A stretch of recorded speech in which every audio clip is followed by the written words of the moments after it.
Right now, you can, as a council, establish districts without going to the electorate if you choose to. And that's right now, under the action that was approved by the voters in February of 2008, you have an obligation to establish districts for election by district. The only way that that changes is if you go to the electorate and ask for review and present them with the districts that you will choose. Okay, without advocating anything, don't we still have to, even if we choose to go to the electorate, don't we still have to adopt or approve our district? Yes. Okay, that's okay. You don't have to do it this week. You can do it you would have to do it before the first filing date of the next election in 2010, which I believe is early July of 2010.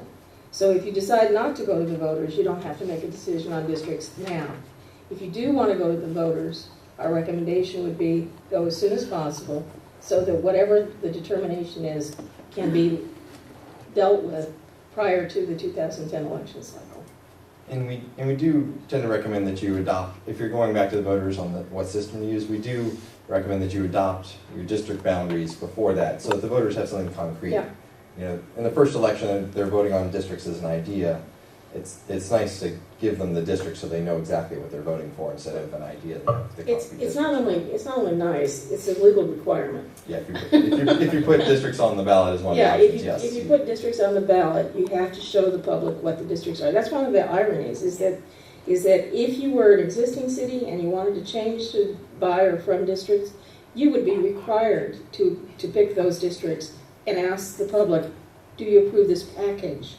What happened as a new city is that you get told, we want by districts, go do it. And that's what you've been told.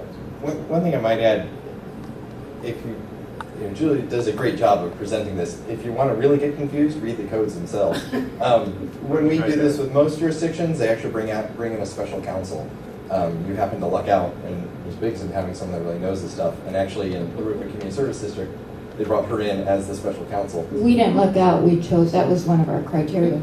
Well, council may place an ordinance establishing electoral districts for a by-district system or an ordinance that repeals the by-district and establishes either a from-district or an at-large election system. Mm-hmm. Now, does that mean is that saying that the council could say there will be no districts? Yes. So that's an option that we can... Yes, oh, absolutely. Now that I will tell you has been challenged in Menifee, and the theory is that because the statute that says you can select among by district, from district, and direct election of mayor doesn't also include at large, but at large is the default system. Right. And the statute says, all of the statutes say, whatever you've enacted you can amend or repeal.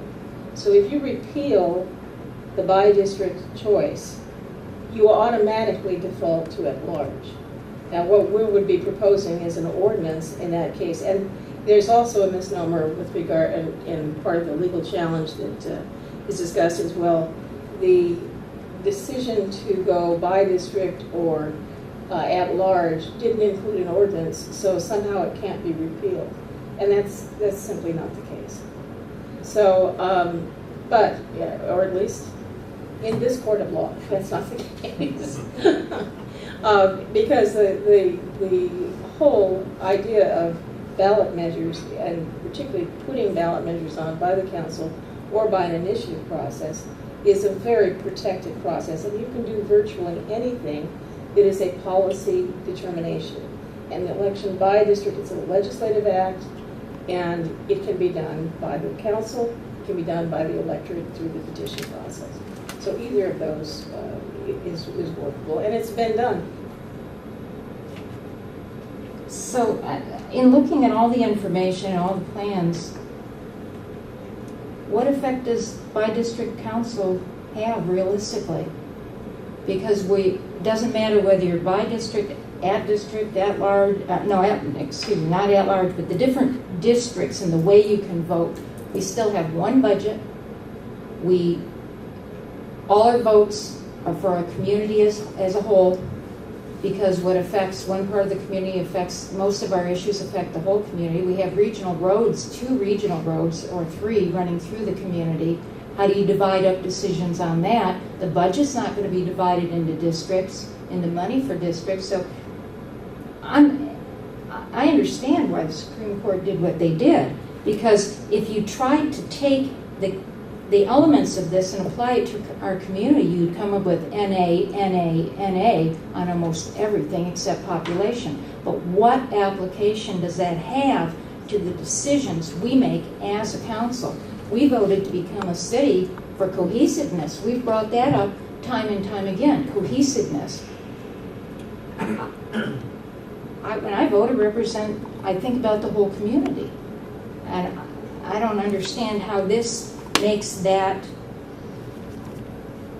I mean, to me, this goes the opposite direction. So I'm having a hard time getting my mind around the fact that we're having to spend money on this when it doesn't even apply. That's all, I mean, was bizarre. I think the presentation's great, I think the exercise was great, but I'm a little concerned that, 5 people from the whole community came to this?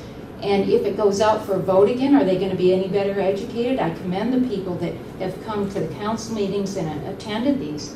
But my God, we've got probably more than 12,000 voters now who may have no understanding of this at all. How many of them use districts? I'd be curious to have somebody from a city tell me what the positive aspects are. And a city similar in size and demography and geography to our own. If they went by district, come up with a list of how it positively affected their community. I don't think you'd find that. I think we'd find that it was a negative. Midlands appealed. The cities that, other than the really big cities, that we'll kind of leave off, San Francisco, Los Angeles, San Diego, cities that are 70,000 or fewer that have districts have them primarily for one reason, which is rapidly growing Latino population. So they went to districts to enable this rapidly growing population to control one district and get a voice on the council. There are a couple of exceptions, kind of Bradbury, which is just an oddball thing. A couple of cities that just felt they really wanted neighborhood reps to the council. They didn't want a citywide perspective. But that's why, as she said, 92% of California cities are at large. And when you get down to below 70,000, that number shoots up even higher. So was the idea that people from Latino neighborhoods couldn't run for council? I mean, if it's at large? Or is it that people, unless you gave them a special district, people at large wouldn't vote for them?